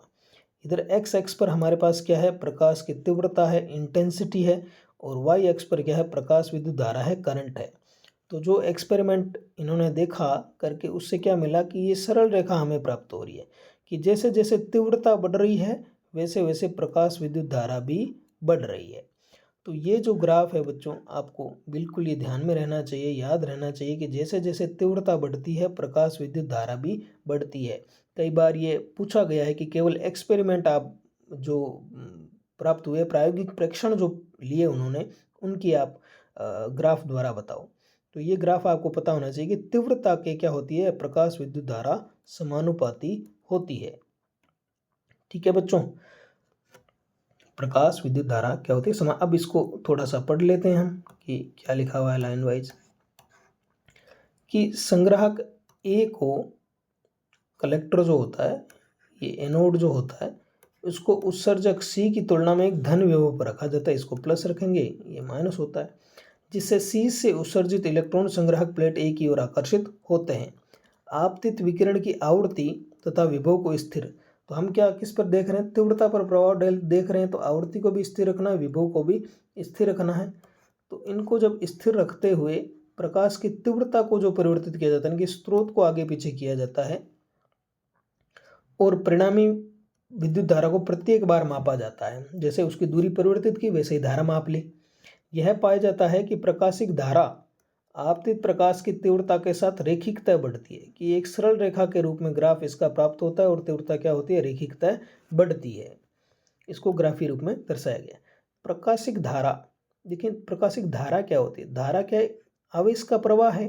तो जितने ज़्यादा इलेक्ट्रॉन कैथोड से एनोड की ओर जाएंगे प्रति सेकंड, उतनी ही ज़्यादा धारा होगी। यानी कि धारा किसका मापक है कि यहाँ से कितने इलेक्ट्रॉन निकले। तो प्रति सेकंड निकलने वाले इलेक्ट्रॉनों की संख्या पर निर्भर है क्या, प्रकाशिक धारा। तो इसका मतलब कि तीव्रता बढ़ने से जो प्रति सेकंड इलेक्ट्रॉन निकल रहे हैं, फोटो इलेक्ट्रॉन निकल रहे हैं, उनकी संख्या भी क्या हो रही है, बढ़ रही है, तभी तो धारा बढ़ेगी। तो तीव्रता क्या है, इलेक्ट्रॉनों की संख्या के समानुपाती है प्रति सेकंड निकलने वाले। तो यही बात इन्होंने लिखी कि प्रकाशिक धारा उत्सर्जित होने वाले प्रति सेकंड इलेक्ट्रॉनों की संख्या के अनुक्रमानुपाती है। देखिए अनुक्रमानुपाती और समानुपाती शब्द दोनों सेम है, तो समानुपाती है। अतः उत्सर्जित होने वाले प्रति सेकंड जो प्रकाशिक इलेक्ट्रॉनों की संख्या है वो आपतित विकिरण की तीव्रता के समानुपाती होती है। तो दोनों ही बातें एक ही हैं, या तो हम कह दें कि प्रकाश विद्युत धारा जो है वो तीव्रता के समानुपाती है, या फिर प्रकाश विद्युत धारा का मतलब क्या हो गया, प्रति सेकंड उत्सर्जित फोटो इलेक्ट्रॉनों की संख्या। तो इलेक्ट्रॉनों की संख्या भी किसके समानुपाती है, तीव्रता के समानुपाती है। तो तीव्रता बढ़ेगी तो प्रति सेकंड उत्सर्जित फोटो इलेक्ट्रॉनों की संख्या भी बढ़ रही है हमारे पास। चलते हैं आगे, नेक्स्ट देखते हैं कि प्रकाश विद्युत धारा पर विभव का क्या प्रभाव होता है। जो हमने संग्राहक प्लेट पर विभव लगाया है उसको बढ़ाने से या उसको घटाने से या उसको ऋणात्मक करने से क्या प्रभाव पड़ता है प्रकाश विद्युत धारा पर। तो पहले हम सीधा ग्राफ पे ही जाते हैं, वहाँ से इसको देखते हैं फिर हम आएंगे। देखें इस बार जो ग्राफ बनाया गया है, इधर एक्स एक्स पर क्या है, संग्राही पट्टिका का विभव है। हमने पॉजिटिव के लिए देखा है, नेगेटिव के लिए भी देखा है, यानी कि उसकी जो ध्रुवता हमने चेंज कर दी है दिक् परिवर्तक से, तो नेगेटिव करके भी उसको देखा है। तो 3 यहाँ ग्राफ मिल रहे हैं, इनकी तीव्रता तीनों की क्या रखी गई है, अलग अलग रखी गई है, यानी कि स्रोत की दूरी अलग अलग रखी गई है कैथोड से। एक I1 तीव्रता है, एक I2 तीव्रता है, एक I3 तीव्रता है, और उनका क्रम क्या है कि I1 सबसे कम है, फिर I2 ज़्यादा तीव्रता है, I3 ज़्यादा तीव्रता है, यानी कि स्रोत को धीरे धीरे पास लाया जा रहा है, प्रकाश स्रोत को धीरे धीरे पास लाया जा रहा है। तो यहाँ से हमने देखा कि इस पहले I1 के लिए देखते हैं। तो क्या होता है कि जब विभव 0 होता है, जब कोई भी विभव नहीं लग रहा, तो भी क्या होगा, कुछ इलेक्ट्रॉन तो यहाँ से निकलेंगे, उनकी ऊर्जा बहुत ज़्यादा होगी। भाई सब जो इलेक्ट्रॉन हैं उनकी जो ऊर्जा है वो सेम तो नहीं होती ना, कि भाई जैसे ये कोई परमाणु है, इसमें ये नाभिक है, ये इलेक्ट्रॉन है, ऐसे इलेक्ट्रॉन चक्कर लगाते रहते हैं, बहुत से इलेक्ट्रॉन होंगे। तो जैसे ही इन पे प्रकाश गिरा, इन्होंने ऊर्जा अवशोषित की, तो ये जो बाहर वाला इलेक्ट्रॉन है इसको तो बहुत कम ऊर्जा चाहिए बाहर निकलने के लिए, बाकी की इसकी क्या हो जाएगी, गतिज ऊर्जा हो जाएगी। लेकिन जो अंदर वाले इलेक्ट्रॉन हैं उनको ज़्यादा ऊर्जा चाहिए बाहर निकलने के लिए, उनकी ऊर्जा क्या होगी, कम होगी। तो कुछ इलेक्ट्रॉन तो क्या होते हैं, अगर आपने वोल्टेज नहीं भी लगाया, 0 वोल्टेज है, तो भी क्या होगा, कुछ इलेक्ट्रॉनों की गतिज ऊर्जा इतनी होगी कि वो दूसरी प्लेट तक पहुँच जाएंगे। लेकिन कुछ जो होते हैं उनकी गतिज ऊर्जा इतनी ज़्यादा नहीं होती, कम होती है, वो बीच में ही रह जाते हैं, तो संग्राहक प्लेट पर नहीं पहुँच पाते। तो चूंकि कुछ तो पहुंच ही रहे हैं, इस वजह से विद्युत धारा का मान कुछ तो होता ही है, चाहे वोल्टेज कितना हो, 0 भी क्यों ना हो। अब जैसे ही हम वोल्टेज बढ़ाएंगे, जैसे ही हम वोल्टेज बढ़ाते हैं, जो दूसरे इलेक्ट्रॉन है वो भी क्या करते हैं, यहाँ तक पहुँचने लग जाते हैं। तो एक स्थिति ऐसी आएगी कि सारे इलेक्ट्रॉन क्या हो जाएंगे, दूसरी प्लेट पर पहुँचने लगेंगे, और उस स्थिति में क्या हो जाएगी, पहले तो धारा बढ़ेगी, भाई इलेक्ट्रॉन पहुँच रहे हैं, सारे इलेक्ट्रॉन पहुँच गए, फिर धारा क्या हो जाएगी, स्थिर हो जाएगी। अब आप चाहे कितना ही वोल्टेज बढ़ाओ, धारा में वृद्धि नहीं होगी, क्योंकि सारे के सारे जो इलेक्ट्रॉन निकले थे वो कहाँ पहुँच गए, दूसरी प्लेट तक पहुँच गए।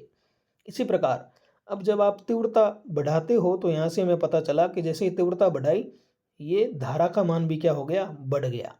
फिर आपने तीव्रता बढ़ाई तो धारा का मान भी बढ़ गया।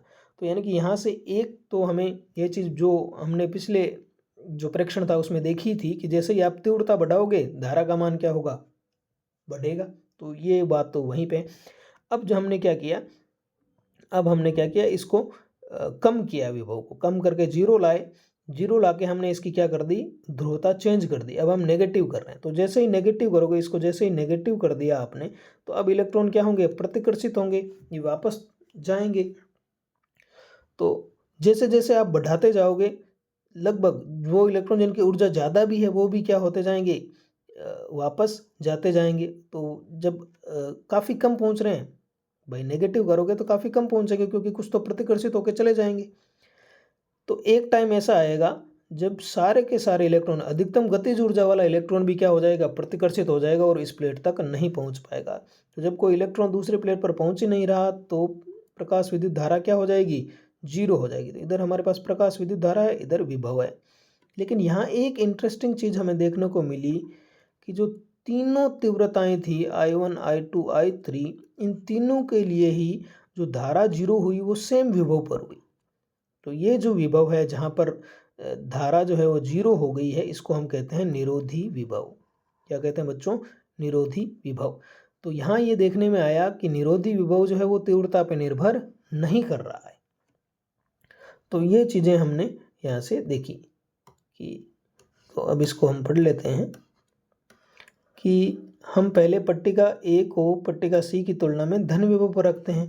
पहले धन विभव रखा, तो पट्टिका सी को निश्चित आवृत्ति न्यू और तीव्रता I1, अब की बार पहले क्या रखा, I1 रखा, उससे प्रदीप्त करते हैं। फिर हम, तो आवृत्ति हमने स्थिर रखी है, इस बार भी चेंज क्या कर रहे हैं, तीव्रता भी चेंज कर रहे हैं और वोल्टेज भी चेंज कर रहे हैं।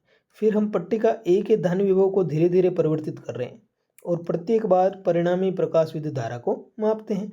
यह पाया जाता है कि प्रकाश विद्युत धारा धन विभव के साथ क्या होती है, बढ़ती है। जैसे जैसे हम वोल्टेज बढ़ाते हैं धारा भी क्या होती है, बढ़ती है। पट्टिका ए के एक निश्चित धन विभव के लिए एक ऐसी स्थिति आ जाती है जिस पर सभी उत्सर्जित इलेक्ट्रॉन जो हैं वो पट्टिका ए पर संग्रहित हो जाते हैं। सारे के सारे इलेक्ट्रॉन पहुंच गए एक विभव पर, तथा प्रकाश विद्युत धारा क्या हो जाती है, उच्चतम हो जाती है, अर्थात संतृप्त हो जाती है। यदि हम पट्टिका ए के त्वरित विभव को और अधिक बढ़ाते हैं तो कोई फायदा नहीं होगा भाई, प्रकाश विद्युत धारा नहीं बढ़ती, क्योंकि सारे के सारे इलेक्ट्रॉन थे वो तो कहाँ पहुँच गए, दूसरी प्लेट तक पहुँच गए। अब कहाँ से नए इलेक्ट्रॉन तो आएंगे नहीं। प्रकाश विद्युत धारा के इस उच्चतम मान को क्या कहते हैं, संतृप्त धारा कहते हैं। संतृप्त धारा उस स्थिति के संगत है जब उत्सर्जक पट्टिका सी के द्वारा, जो सी ने जितने भी इलेक्ट्रॉन उत्सर्जित किए, सभी प्रकाशिक इलेक्ट्रॉन संग्राहक पट्टिका ए तक पहुंच जाते हैं। अब क्या करते हैं, अब हम पट्टिका ए पर पट्टिका सी की तुलना में एक क्या लगाते हैं, ऋण विभव लगाते हैं, मंदक विभव लगाते हैं। देखिए ऋण को दूसरा नाम क्या है, मंदक विभव, और इसे धीरे धीरे और अधिक ऋणात्मक करते जाते हैं। जब पट्टिकाओं की ध्रुवता बदली जाती है तो अब इलेक्ट्रॉन क्या होंगे, प्रतिकर्षित होंगे, तथा केवल कुछ पर्याप्त ऊर्जा वाले इलेक्ट्रॉन जिनकी ऊर्जा काफ़ी ज़्यादा है वो ही संग्राहक ए तक पहुंच पाते हैं। तो यह पाया गया कि प्रकाश धारा क्या होती है, तेजी से कम होती है। देखिए तेजी से, बिल्कुल तेजी से कम होती है। और जब तक कि यह पट्टिका ए पर ऋण विभव V0 के किसी निश्चित, तीक्ष्ण और स्पष्ट क्रांतिक मान, बिल्कुल देखें एक ही मान है, ये निश्चित है, तीक्ष्ण है, शार्प वैल्यू है, एकदम फिक्स वैल्यू है और स्पष्ट वैल्यू है, तो इस पर क्या हो जाती है, शून्य हो जाती है। ठीक है, तो जब तक इस पर आकर शून्य नहीं हो जाती। तो आपतित विकिरण की एक निश्चित आवृत्ति के लिए, ये देखें यहाँ निरोधी विभव या अंतक विभव की परिभाषा आई है, ये इंपॉर्टेंट है कि हमें क्या करनी है, आवृत्ति एक निश्चित रखनी है। तो आपतित विकिरण की एक निश्चित आवृत्ति के लिए पट्टिका ए पर दिया गया निम्नतम ऋण विभव या मंदक विभव, न्यूनतम इतना विभव जिस पर प्रकाशिक धारा क्या हो जाती है, शून्य हो जाती है, अंतक अथवा निरोधी विभव कहलाता है। तो काफी इंपॉर्टेंट ये परिभाषा है। अब प्रकाशिक इलेक्ट्रॉनों के द्वारा प्रेक्षण की व्याख्या सीधी है कि धातु से उत्सर्जित सभी प्रकाशिक इलेक्ट्रॉन समान ऊर्जा वाले नहीं होते। ये मैं पहले बात बता चुका हूँ कि सारे के सारे इलेक्ट्रॉन समान ऊर्जा वाले नहीं होते। जो अंदर के कक्षों के जो इलेक्ट्रॉन होते हैं उनकी ऊर्जा काफ़ी कम होती है जब वो बाहर आते हैं। प्रकाश विद्युत धारा तब शून्य होती है जब निरोधी विभव अधिकतम ऊर्जा वाले प्रकाशिक इलेक्ट्रॉनों जिनकी गतिज ऊर्जा के उच्च है को प्रतिकर्षित करने की अवस्था में हो। तो भाई धारा शून्य कब होगी, जब वो इलेक्ट्रॉन जिसकी ऊर्जा अधिकतम है वो भी क्या हो जाए, प्रतिकर्षित हो जाए। यानी कि जो अधिकतम गतिज ऊर्जा है के मैक्स, वो जो हमने वोल्टेज लगाया है V उसके संगत ऊर्जा के बराबर हो, और उसके संगत ऊर्जा इलेक्ट्रॉन की ऊर्जा कितनी होती है, EV होती है ना। कार्य ऊर्जा सेम ही है ना, W = QV लिखते हैं तो यही ऊर्जा होगी, Q की जगह E और V। तो ये जो अधिकतम गतिज ऊर्जा है वो किसके इक्वल होनी चाहिए, जो वोल्टेज ने जो ऊर्जा मिली है उसका विरोध करने के लिए उसके बराबर। तो के मैक्सिमम इक्वल टू होना चाहिए EV0, जहाँ पे V0 क्या है, निरोधी विभव है, जहाँ पे सारी धारा क्या हो जाती है, जीरो होती है। तो ये एक इंपॉर्टेंट समीकरण है कि के उच्च, जो अधिकतम गतिज ऊर्जा है इलेक्ट्रॉनों की, वो किसके बराबर होगी, EV0 के इक्वल। चलते हैं आगे।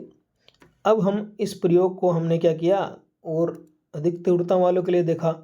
आपतित विकिरण की एक समान आवृत्ति परंतु उच्च तीव्रता, आवृत्ति तो सेम ही रखी भाई, आवृत्ति चेंज नहीं कर रहे हैं अभी, लेकिन तीव्रता चेंज कर रहे हैं, बढ़ा दी हमने तीव्रता। तो के लिए दोहरा सकते हैं। हम ये नोट करते हैं कि अब संतृप्त धाराओं के मान क्या हो जाते हैं, बढ़ जाते हैं, क्योंकि हमने पहले भी देखा कि धारा और तीव्रता के बीच में क्या संबंध होता है, रैखिक संबंध होता है। तीव्रता बढ़ाओगे तो धारा भी बढ़ेगी, तो संतृप्त धारा यहाँ पे बढ़ जाती है। इससे ज्ञात होता है कि आपतित विकिरण की तीव्रता के अनुपात में प्रति सेकंड अधिक इलेक्ट्रॉन उत्सर्जित हो रहे हैं। ये हमने पहले देखी थी कि बात, कि जो प्रति सेकंड उत्सर्जित इलेक्ट्रॉन हैं वो किस पे समानुपाती हैं, तीव्रता के समानुपाती है। परंतु निरोधित विभव उतना ही रहता है, निरोधी विभव चेंज नहीं होता, चाहे तीव्रता आप कितनी बढ़ा दो, जितना कि I1 तीव्रता के आपतित विकिरण के लिए होता है। इस प्रकार आपतित विकिरण की एक निश्चित आवृत्ति के लिए निरोधी विभव इसकी तीव्रता से स्वतंत्र होता है। तो अगर आपने आवृत्ति फिक्स रखी है तो निरोधी विभव क्या होगा, तीव्रता पर निर्भर नहीं करेगा, तीव्रता से स्वतंत्र होता है, ये इस पर डिपेंड नहीं करता। दूसरे शब्दों में, अगर निरोधी विभव निर्भर नहीं करता तो निरोधी विभव किसके इक्वल है, के उच्चतम के इक्वल है, तो निरोधी विभव निर्भर नहीं करता, यानी कि के उच्च भी तीव्रता पर निर्भर नहीं करती। तो दूसरे शब्दों में प्रकाशिक इलेक्ट्रॉन की उच्चतम गतिज ऊर्जा आपतित विकिरण की तीव्रता पर निर्भर नहीं करती है। तो अब हम नेक्स्ट देखेंगे कि निरोधी विभव पर आपतित विकिरण की आवृत्ति का प्रभाव। अभी तक हमने क्या देखा था, दो चीज़ें हमने देख ली, तीव्रता का प्रभाव हमने देख लिया, विभव का प्रभाव हमने देख लिया। अब किसका प्रभाव देखेंगे, आवृत्ति का प्रभाव देखें। तो इधर वाई अक्ष की तरफ तो सेम ही प्रकाश विद्युत धारा लेनी है, और इधर क्या लेनी है, दूसरी तरफ क्या लेनी है, आवृत्ति हमें लेनी है। तो पहले यहाँ पे हमने क्या लिया था, यहाँ पे तीव्रता ली थी, फिर हमने क्या किया, विभव लिया था। अब भी तीव्रता, अब भी विभव ही है इस तरफ तो, और प्रकाश विद्युत धारा। पहले यहाँ हमने क्या लिए थे, 3 के लिए देखे थे, I1 I2 I3, 3 तीव्रताओं के लिए हमने ग्राफ देखे थे। अब की बार हम क्या रख रहे हैं, तीव्रता सेम रख रहे हैं, क्या चेंज कर रहे हैं, आवृत्ति चेंज कर रहे हैं। तो इस ग्राफ से हमने क्या देखा कि जो संतृप्त धारा है तीनों आवृत्तियों के लिए, तीनों आवृत्तियों के लिए संतृप्त धारा तो क्या है, सेम ही है। ठीक है, तो संतृप्त धारा जो है वो तीव्र आवृत्ति पर निर्भर नहीं कर रही है, यानी कि प्रति सेकंड जो फोटो इलेक्ट्रॉन उत्सर्जित हो रहे हैं वो आवृत्ति पर निर्भर नहीं करते। जो किस पे निर्भर कर रहे हैं, केवल तीव्रता पर निर्भर कर रहे हैं, वो हम देख चुके हैं पहले। तो ये जो संतृप्त धारा है वो तो निर्भर नहीं कर रही है आवृत्ति पे, लेकिन जैसे ही हम इसको जो विभव है वो कम करते जाते हैं तो क्या होती जाएगी, वही सेम पिछले वाला, धारा कम होती जाएगी, कम होती जाएगी, और एक स्थिति ऐसी आएगी जब धारा क्या हो जाएगी, जीरो हो जाएगी। लेकिन यहाँ पे एक चौंकाने वाला रिजल्ट हमें मिला कि भाई जब हमने तीव्रता अलग अलग ली थी तब तो निरोधी विभव सेम ही था, लेकिन जैसे ही हमने आवृत्ति अलग अलग ले ली, जहाँ पे पहले हमने एक आवृत्ति ν1 के लिए देखा तो उसके लिए V01 मिला हमें निरोधी विभव, आवृत्ति ν2 जो कि इससे बड़ी है उसके लिए देखा तो निरोधी विभव भी बढ़ गया ऋणात्मक में, और अगर और आवृत्ति बढ़ाई तो निरोधी विभव और भी बढ़ गया, यानी कि ये रेखीय रूप से बढ़ रहा है निरोधी विभव भी। तो निरोधी विभव तीव्रता पे तो निर्भर नहीं करता, लेकिन आवृत्ति पे निर्भर कर रहा है रेखीय रूप से।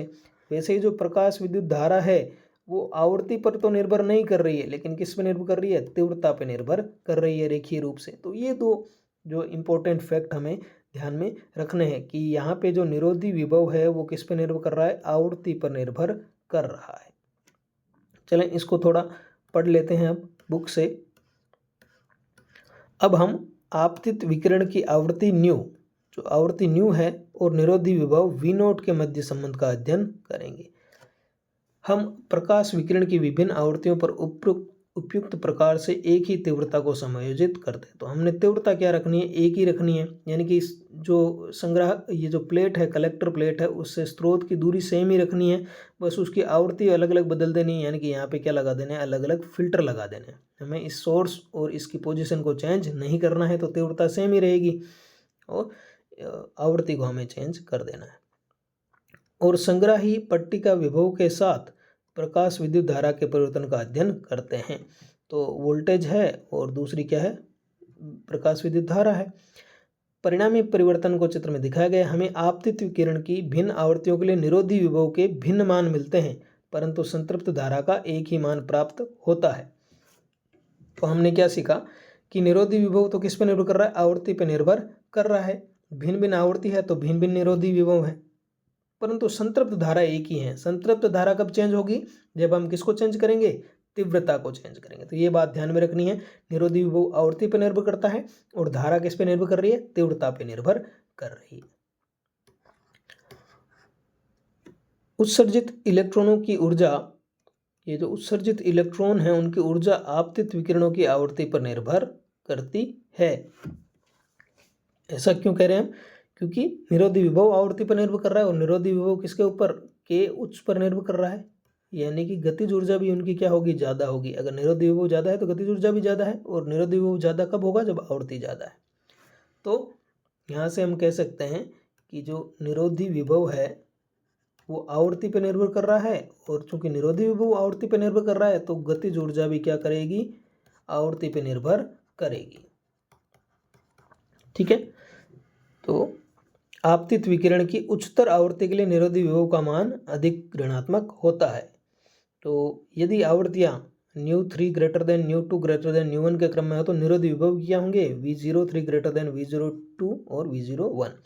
इसमें यह अंतर्निहित है कि आपतित प्रकाश की आवृत्ति जितनी अधिक होगी प्रकाशिक इलेक्ट्रॉनों की गतिज ऊर्जा भी उतनी ही अधिक होगी। भाई आवृत्ति जितनी अधिक होगी निरोधी विभव उतना ही अधिक होगा, और निरोधी विभव अधिक होगा तो गतिज ऊर्जा भी क्या होगी, अधिकतम होगी। क्योंकि हमने क्या लिखा था, EV0 इक्वल टू K उच्च।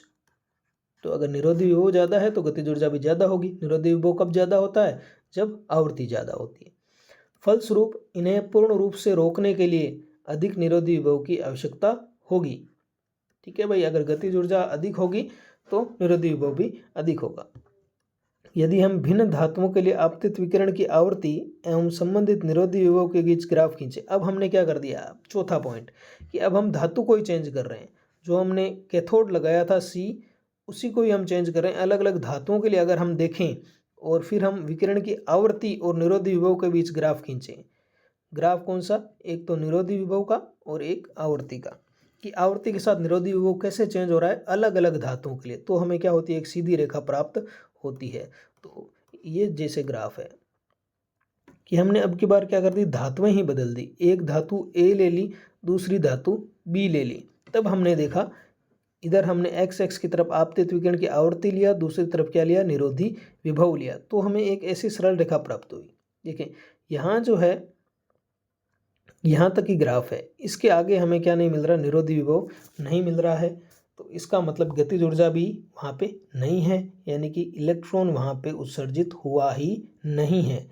तो इस ग्राफ से हम देख सकते हैं कि ये जो 𝛎0 जो है, इस आवृत्ति से कम आवृत्ति का अगर आप प्रकाश डालोगे तो प्रकाश विद्युत प्रवाह की घटना नहीं होगी। इसी प्रकार धातु B के लिए क्या आया, 𝛎0 एक आवृत्ति आई है। अगर इससे कम आवृत्ति का प्रकाश आप डालोगे तो प्रकाश विद्युत प्रवाह की घटना नहीं होगी। तो ये भी एक बहुत इंपॉर्टेंट ग्राफ है, किसके बीच, निरोधी विभव और आपतित विकिरण की आवृत्ति के बीच, अलग अलग धातुओं के लिए। तो इसको पढ़ते हैं हम। देखें ये जो ग्राफ है वो क्या दर्शाता है कि निरोधी विभव V0 एक दिए हुए प्रकाश संवेदी पदार्थ के लिए आपतित विकिरण की आवृत्ति के साथ रैखिकतः परिवर्तित होता है। तो अगर हम एक पदार्थ की बात करें तो कैसी लाइन मिल रही है हमें, निरोधी विभव और आवृत्ति के बीच में एक सरल रेखा मिल रही है। तो ये रैखिकतः परिवर्तित होता है। और एक निश्चित निम्नतम अंतक आवृत्ति 𝛎0, इसको हम देहली आवृत्ति भी बोलते हैं। क्या बोलते हैं, देहली आवृत्ति या अंतक आवृत्ति। ये अंतक आवृत्ति होती है जिसके लिए निरोधी विभव क्या होता है, शून्य होता है। तो ये दो बातें हमें यहाँ इस ग्राफ से पता चलती है। तो इन दो बातों में जो है दो तथ्य इसमें अंतर्निहित हैं। कौन कौन से, पहला ये थे ना कि भाई निरोधी विभव और आवृत्ति में रेखीय संबंध है। तो निरोधी विभव और आवृत्ति में जब रेखीय संबंध है तो गतिज ऊर्जा और आवृत्ति में भी रेखीय संबंध होगा। तो प्रकाशिक इलेक्ट्रॉनों की उच्चतम गतिज ऊर्जा आपतित विकिरण की आवृत्ति के साथ रैखिकतः परिवर्तित होती है। अगर V0 आवृत्ति 𝛎 के साथ रैखिकतः परिवर्तित हो रहा है तो K उच्च भी 𝛎 के साथ क्या होगी, रैखिकतः परिवर्तित होगी, जबकि यह इसकी तीव्रता पर निर्भर नहीं होती है। तो जो अधिकतम गतिज ऊर्जा है इलेक्ट्रॉनों की वो किस पर निर्भर कर रही है, आवृत्ति पर निर्भर कर रही है, ना कि तीव्रता पर। आगे हम देखेंगे आपतित विकिरण की आवृत्ति 𝛎 के लिए, जबकि इसका मान अंतक आवृत्ति 𝛎0 से कम है, कोई प्रकाश विद्युत उत्सर्जन संभव नहीं है, चाहे तीव्रता क्या हो, कितनी भी हो। तीव्रता अधिक हो, आप एकदम पास में ले आए स्रोत को, तो भी क्या होगा, प्रकाश विद्युत प्रवाह की घटना उत्पन्न नहीं होगी, जब तक कि आपने जो प्रकाश काम में लिया है उसकी आवृत्ति का मान अंतक आवृत्ति से ज़्यादा नहीं हो जाता, तब तक प्रकाश विद्युत प्रवाह की घटना प्रेक्षित नहीं होगी। तो इस न्यूनतम आवृत्ति जो 𝛎0 है उसको हम देहली आवृत्ति कहते हैं, और ये भिन्न भिन्न धातुओं के लिए भिन्न भिन्न होती है।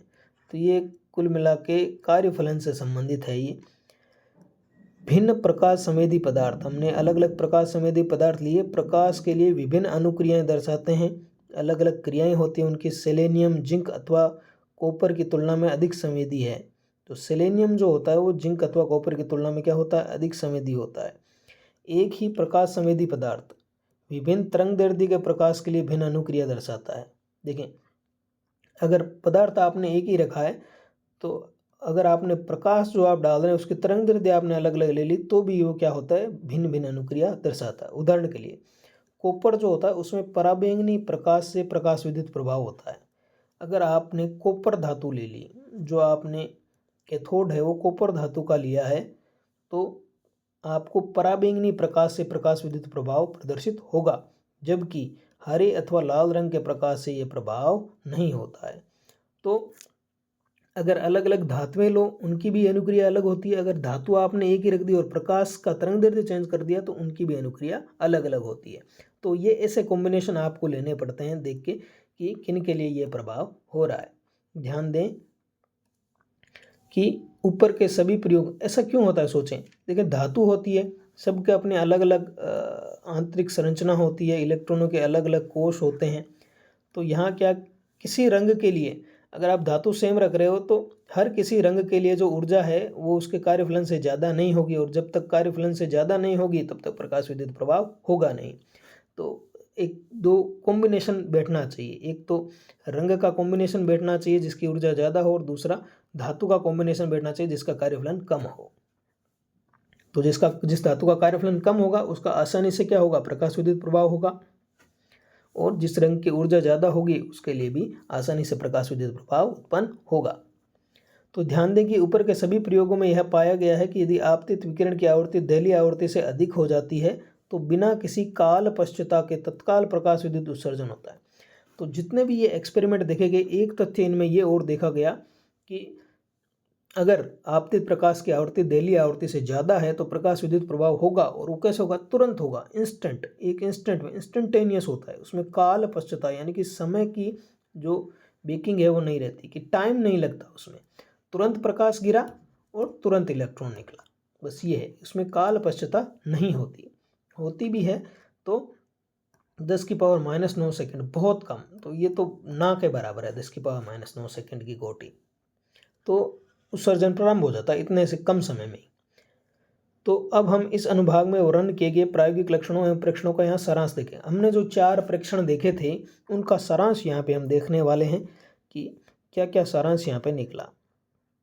देखिए पहला जो था हमने किया था कि दिए गए प्रकाश संवेदी पदार्थ और आपतित विकिरण की आवृत्ति दहलीय आवृत्ति से जो अधिक होनी चाहिए उसके लिए प्रकाश विद्युत धारा, तो पहला जो हमने देखा था उसमें क्या देखा था कि प्रकाश विद्युत धारा जो है वो किसके समानुपाती है, तीव्रता के समानुपाती है। प्रकाश विद्युत धारा किसके समानुपाती, तीव्रता के समानुपाती। दूसरा जो हमने देखा कि धारा तो तीव्रता के समानुपाती होती ही है, यहाँ पे हम बात कर रहे हैं किसकी, संतृप्त धारा की, जबकि जो निरोधी विभव V0 होता है वो किस पे निर्भर कर रहा है, वो तीव्रता पे निर्भर नहीं कर रहा है, वो किस पे निर्भर कर रहा है, वो आवृत्ति पे निर्भर कर रहा है। तो अगर निरोधी विभव आवृत्ति पे निर्भर कर रहा है तो जो K उच्च है वो भी किस पे निर्भर करेगा, आवृत्ति पे निर्भर करेगा। तो तीसरा क्या है कि किसी दिए गए प्रकाश संवेदी पदार्थ के लिए एक निश्चित न्यूनतम अंतक आवृत्ति होती है जिसे दहलीय आवृत्ति कहते हैं, जिसके नीचे प्रकाशिक इलेक्ट्रॉनों का कोई उत्सर्जन नहीं होता, चाहे आपतित प्रकाश की तीव्रता कितनी भी क्यों न हो, कितनी भी तीव्रता क्यों न हो, जब तक आवृत्ति दहलीय आवृत्ति से अधिक नहीं होगी प्रकाश विद्युत प्रभाव उत्सर्जन का हमें देखने को नहीं मिलेगा। दहलीय आवृत्ति के ऊपर निरोधी विभव अथवा तुल्यतः उत्सर्जित प्रकाशिक इलेक्ट्रॉनों की उच्चतम गतिज ऊर्जा आपतित विकिरण की आवृत्ति के साथ रैखिकता बढ़ती है। तो जो दहलीय आवृत्ति के ऊपर अगर बात करें तो निरोधी विभव जो होता है या फिर जो प्रकाशिक इलेक्ट्रॉनों की उच्चतम गतिज ऊर्जा है, दोनों में से कुछ भी हो, क्योंकि EV0 किसके इक्वल होता है, K मैक्सिमम के इक्वल होता है। तो दोनों में से कोई भी जो भी है वो किस पे निर्भर करेगा, आवृत्ति के साथ रैखिकता बढ़ती है, परंतु ये इसकी तीव्रता से स्वतंत्र होती है। अगला नेक्स्ट काल पश्चता वाला है कि प्रकाश विद्युत उत्सर्जन बिना किसी काल पश्चता के 10⁻⁹ सेकंड अथवा कम, ये कैसी होती है, एक तात्क्षणिक प्रक्रिया होती है, जब आपतित विकिरण को अत्यधिक मंद कर दिया जाता है। तो अगर आपने तीव्रता बिल्कुल भी कम कर दी, आपतित विकिरण को अत्यधिक मंद कर दिया, मतलब तीव्रता बिल्कुल भी कम कर दिया, स्रोत को बहुत दूर रख दिया, तो भी क्या होता है, टाइम नहीं लगता। ये जनरल सोचने वाली बात है। जनरल सेंस में हम कहते हैं कि अगर आपने प्रकाश स्रोत को बिल्कुल पास में रखा है तभी तो एकदम बिल्कुल इंस्टेंटली काम कर पाएगा, लेकिन अगर आप प्रकाश स्रोत को बहुत दूर रख देते हो तो भी क्या होता है, ये काल पश्चता नहीं होती है। तो कितनी इंटरेस्टिंग बात है। तो बच्चों आज हमने जो है इसकी कुछ हिस्ट्री देखी, इस पार्ट की प्रकाश विद्युत प्रभाव की हिस्ट्री देखी, हमने उसके एक्सपेरिमेंटल एविडेंस देखे, हमने उसके प्रायोगिक प्रेक्षण देखे कि 4 प्रायोगिक प्रेक्षण हैं, फिर अब हम अगले चैप्टर में हम तरंग सिद्धांत द्वारा उनकी व्याख्या करेंगे, और अगर व्याख्या नहीं कर पाते हैं तो हम आइंस्टाइन के जो प्रकाश विद्युत समीकरण है उससे व्याख्या करेंगे। ठीक है बच्चों, दोनों की तुलना हम करेंगे। तो आज के लिए इतना ही, मिलते हैं हम अगले चैप्टर में। Thank you very much. अगर आपको ये वीडियो पसंद आया है तो चैनल को सब्सक्राइब जरूर करें, अपने दोस्तों के साथ इसे शेयर जरूर करें। Thank you.